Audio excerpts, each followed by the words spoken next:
नमस्कार। उत्तराखंड में लोकसभा चुनाव के लिए मतदान खत्म हो गया है। इस मतदान का रिजल्ट क्या होगा ये पता चलेगा 4 जून को।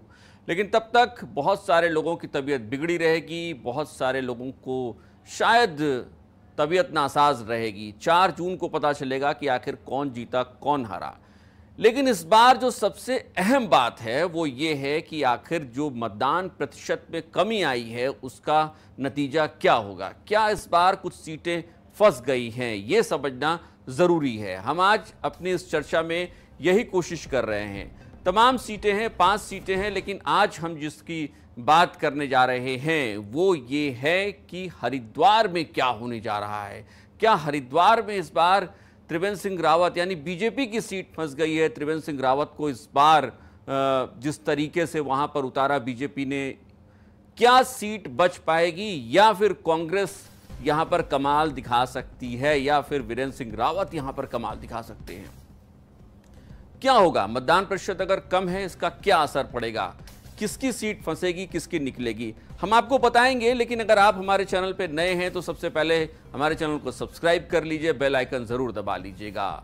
कम मतदान प्रतिशत में क्या हरिद्वार में त्रिवेंद्र रावत की मुश्किल बढ़ रही है, ये बड़ा सवाल है। पहले हम आपको कुछ आंकड़े दिखाते हैं, फिर आपको समझाने की कोशिश करते हैं कि जो 14 विधानसभा सीटें आती हैं हरिद्वार में, उन विधानसभा वार जो सीटें हैं वहां पर किस तरीके से मतदान प्रतिशत रहा है और वहां पर कौन फिलहाल विधानसभा किसने जीती है वहां पर, और क्या होगा अगर वहां पर वोट परसेंटेज अधिक हुआ है या फिर कम हुआ है। पहले जरा आंकड़ों को देखिए, ये आंकड़े हमारे स्क्रीन पर आ रहे हैं। भगवानपुर में 69.58% के आसपास आपको जो वोटिंग हुई है वो दिखाई पड़ रही है। रानीपुर है विधानसभा, वहां पे 60% के आसपास हुई है।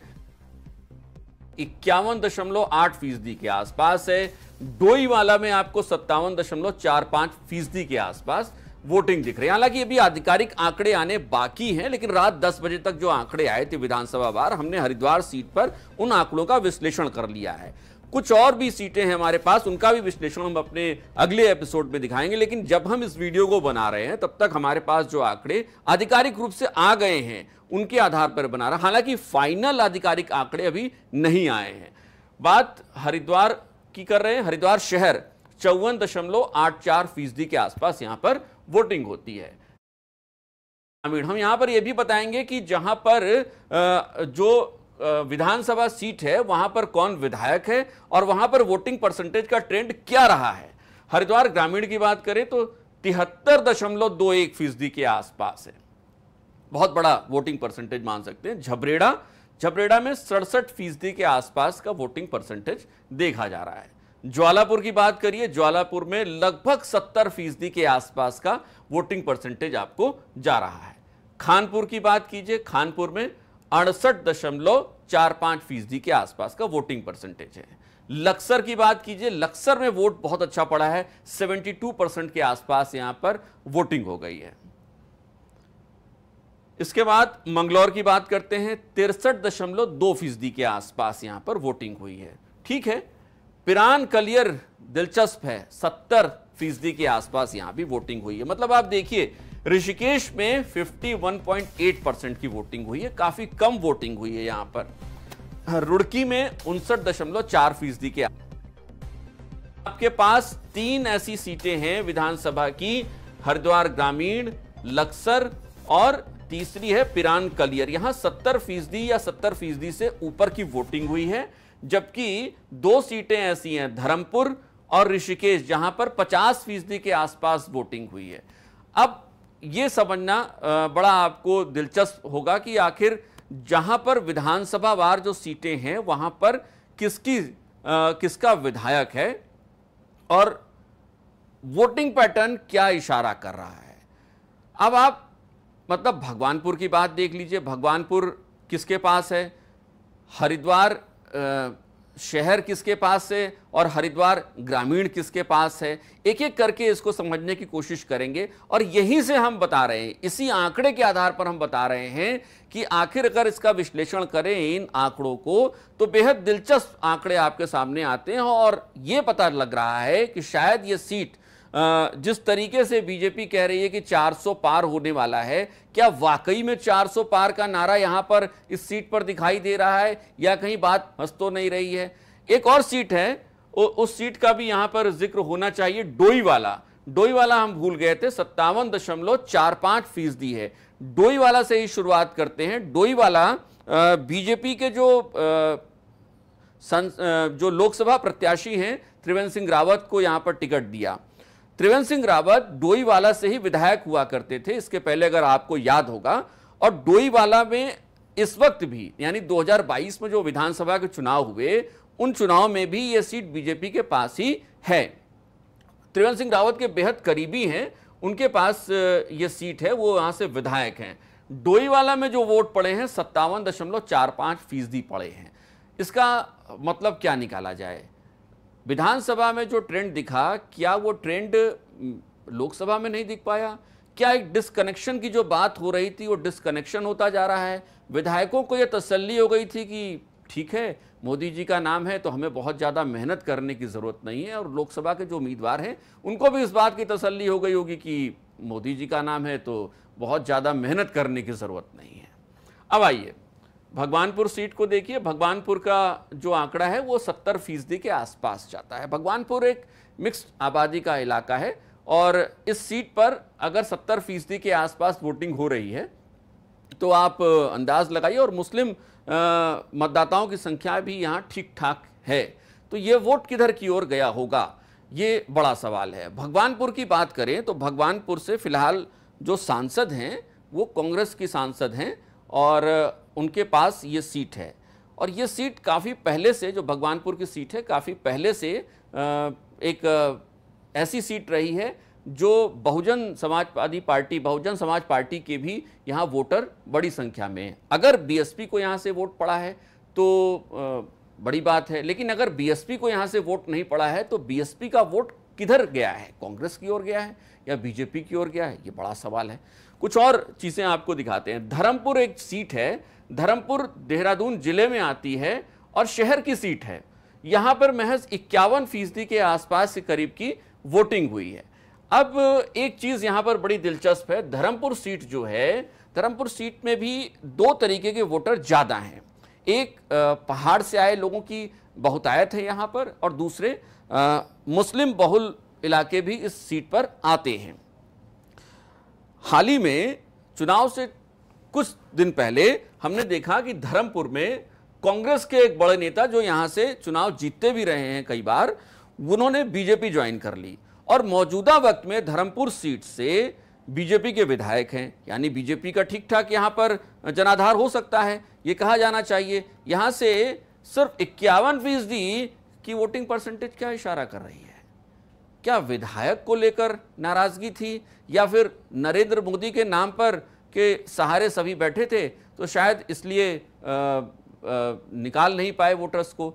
एक और बड़ा दिलचस्प आपको आंकड़ा बताते हैं। यहाँ पर सिर्फ बीजेपी की बात नहीं है, कांग्रेस के लिए भी यहाँ चैलेंज है कि धर्मपुर पे अगर 51% करीब है, इसका मतलब ये है कि जो लीडर दिनेश अग्रवाल धर्मपुर सीट से लड़ा करते थे, अगर वो बीजेपी में चले गए हैं तो जाहिर सी बात है कि कांग्रेस के लिए यहाँ पर जनाधार को फिर से खड़ा करना मुश्किल होगा। बहुत बड़ी चुनौती होने वाली है। यहाँ पर वोटिंग परसेंटेज ठीक नहीं है। अगर हम कहते हैं कि एक उत्साह लोगों में दिखे तो यहाँ पर कोई सी भी तरीके का उत्साह आपको दिखाई नहीं पड़ता है। डोईवाला की बात हमने आपसे कर ली। हरिद्वार शहर की बात करें तो सिर्फ 54.84% के आसपास का वोटिंग परसेंटेज आता है। ये सीट भी बीजेपी के पास ही है। यानी एक जो पैटर्न आप देख रहे हैं, धर्मपुर हो, हरिद्वार शहर हो, यहाँ पर पैटर्न आपको क्या मिल रहा है? पैटर्न ये मिल रहा है कि जहां बीजेपी के विधायक हैं वहां से भी वोटर्स बहुत बड़ी संख्या में बाहर निकलकर वोट करने के लिए नहीं आए हैं। अगर वोट करने के लिए नहीं आए तो इसकी वजह क्या हो सकती है?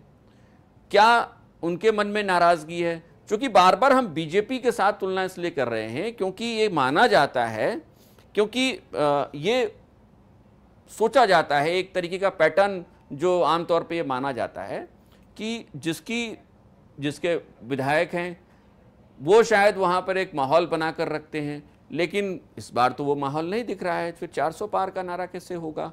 कांग्रेस के लिए भी चुनौती है। कांग्रेस अपने वोटर्स को अगर निकाल नहीं पा रही है तो उसको सीटें कैसे निकाल पाएगी? एक बड़ा दिलचस्प आपको एक आंकड़ा दिखाते हैं। हरिद्वार ग्रामीण देखिए, हरिद्वार ग्रामीण में 73.21% के करीब वोटिंग हुई है। यह सबसे ज्यादा वोटिंग है हरिद्वार लोकसभा सीट पर किसी विधानसभा में। अगर हम विधानसभा बार की बात कर रहे हैं तो हरिद्वार ग्रामीण में 73.21% करीब वोटिंग हुई है। 73.21% की वोटिंग हरिद्वार ग्रामीण में। और हरिद्वार ग्रामीण से विधायक कौन है? विधायक है अनुपमा रावत। अनुपमा रावत कौन है? अनुपमा रावत कांग्रेस ने जिन्हें हरिद्वार से लोकसभा का प्रत्याशी बनाया है, वीरेंद्र रावत उनकी बहन है, हरीश रावत की बेटी है। तो क्या यह माना जाए कि हरिद्वार ग्रामीण में अनुपमा रावत ने अपने बहन होने का, अपने विधायक बहन होने का पूरा फर्ज अदा कर दिया है? कम से कम वोटर्स को तो खींच कर लाया गया है। या ऐसा भी हो सकता है कि यहां से बीजेपी ने शायद अपने जो वोटर्स थे, जो विधानसभा में उनको वोट नहीं किए थे, उनको कम से कम कहा हो कि आप लोकसभा में हमारे लिए वोट करिए। दोनों ही बातें हो सकती हैं, लेकिन माना यही जा रहा है कि हरिद्वार ग्रामीण में जो विधायक हैं अनुपमा रावत, उनकी वजह से यहां पर 73.21। एक वजह और भी हम आपको बताएं जिसका आमतौर पे जिक्र कर रहे हैं राजनीतिक विश्लेषक। एंटी इनकम्बेंसी धीरे धीरे 1-2 सालों में विधायकों को भी लेकर हो जाती है। सांसदों को तो लेकर 5 साल में रहती ही है एंटी इनकम्बेंसी, विधायकों को लेकर भी हो जाती है। विधायक अगर सक्रिय नहीं होते हैं और सेम पार्टी के होते हैं तो एक मानस बन जाता है, एक मेंटेलिटी बन जाती है लोगों की कि इस पार्टी का नेता तो हमारे लिए कोई काम नहीं कर रहा है।